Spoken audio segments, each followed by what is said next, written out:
सभी बड़े भाइयों को मेरा एक बार सादर प्रणाम। जैसे कि आपको आज पता है कि आज महाशिवरात्रि का पावन पर्व है, इसलिए सबसे पहले तो हम ये दुआ करते हैं कि मेरे सगे संबंधी, मेरे भाई, मेरे माता बहन, मेरे पिता सभी एक बार भगवान से हम प्रणाम करना चाहते हैं कि उनको खुश रखें और वो सदा खुशी रहें और जहाँ रहें खुश रहें। आज मेरा एक प्रमुख मुद्दा है गरीबी। गरीबी एक ऐसी चीज़ है मेरे भाई जो अपनों को पराया और पराये को अपना बना देता है। समाज में लोग तरह तरह की बातें करते हैं, लेकिन अगर किसी को कह दीजिए कि 4 लाइन बोलिए तो अपना मुंह फेर लेते हैं।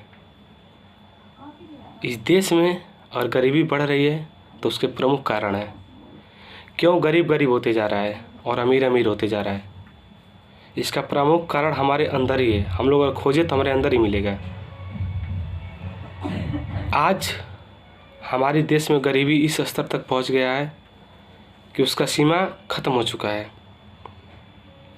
और उसका प्रमुख कारण यह है कि हमसे उच्च स्तरीय लोग काम करा के हमारे गरीब भाइयों को, बहनों को, माताओं को इस स्तर तक काम कराते हैं कि सही से उनका पैसा मिले चाहे ना मिले, लेकिन इनका काम पूरा होना चाहिए।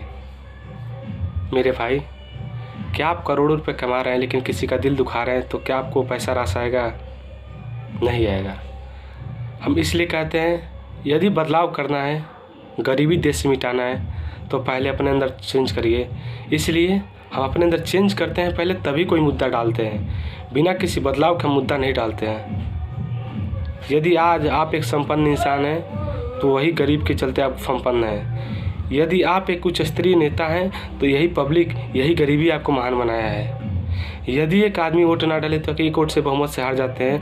यदि यही कि हमारा मजदूर काम पे ना जाए तो आपकी बिल्डिंग खड़ी नहीं हो सकती है।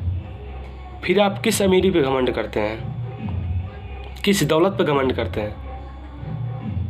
गरीबी का हाल इस स्तर तक पहुंच गया है कि उसके बच्चे पढ़े चाहे ना पढ़े, लेकिन आपके लिए एक स्कूल का निर्माण गरीब करता है, आपके लिए एक महल का निर्माण गरीब करता है, आपके एक संसद भवन का निर्माण गरीब करता है, आपका सौतो ताज का एक निर्माण गरीब करता है। लेकिन क्या उसके बदौलत उसको खुशी मिल पाती है? नहीं मिल पाती है।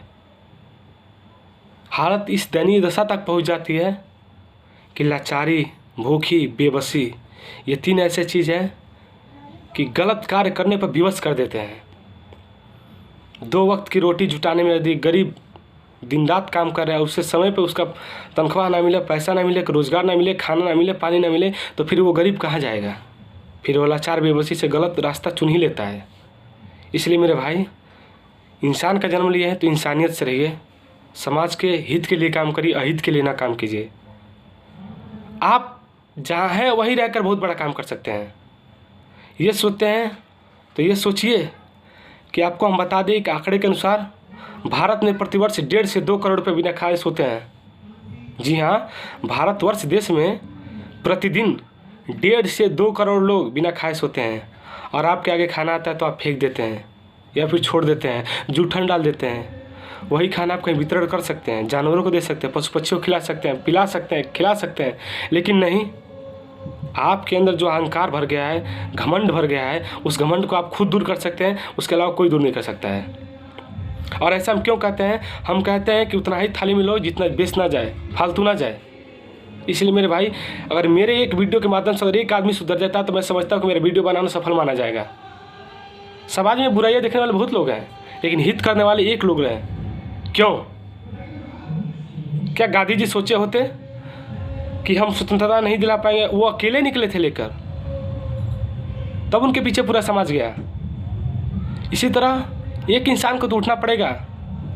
बड़े बड़े वादे करने से कोई मतलब नहीं होता है कि हम आएंगे, हमारी सरकार आएगी, हम चाहेंगे तो ये होगा, गरीबी हट जाएगा, देश सारा अराजकता खत्म हो जाएगी, ये हट जाएगा। लेकिन नहीं मेरे भाई, इलेक्शन खत्म, इंसान खत्म। हमें नेता ऐसा चाहिए जो गरीबी मिटाए। तुम गरीबी न मिटाओ, बस भूख मिटा दो। तुम दौलत ना दो, बस बसेरा बना दो। तुम घर ना दो, हमें छप्पर ही दिला दो। कैसे कैसे मुद्दे हम बताएं, लेकिन यहाँ ठीक इसके विपरीत हो जा रहा है। मेरे भाई, जो भी करिए इंसानियत के नाते करिए। आप जहाँ हैं वहीं रहकर बहुत ज़्यादा कर सकते हैं। ज़रूरी नहीं आपके पास नहीं है, एक वक्त किसी की रोटी खिला सकते तो खिला दीजिए। आप सबसे बड़े मानव माने जाएंगे, इंसान माने जाएंगे, इंसानियत में गिने जाएंगे। आपके पास करोड़ों रुपए है और किसी को 1 रुपया भी नहीं दे सकते, तो आप कुछ नहीं कर सकते। ठीक उसी प्रकार जिस प्रकार हम लोग मंदिर में जाते हैं और भगवान से भीख मांगते हैं कि हे प्रभु हमें दीजिए, इसीलिए प्रभु नहीं देते क्योंकि जब तुम किसी को नहीं दोगे तो तुमको प्रभु क्यों दे। तो मेरे भाई, जहाँ रहिए खुशी से रहिए और जितना हो सके एक दूसरे की हेल्प कीजिए, क्योंकि गरीब का लड़का यदि नहीं पढ़ता है और वो भी काम पे जाता है तो सोचिए हम लोग की दयनीय दशा स्थिति बिगड़ जाएगी कि आज एक दिन आने वाले समय हम लोग भी ऐसे होंगे। इसलिए मेरे भाई, किसी का भी हेल्प करिए और खुलकर हेल्प कीजिए, और किसी लाचार बेबस को दिखे तो उसका हेल्प ज़रूर कीजिए। जय हिंद, जय भारत, भारत माता की जय।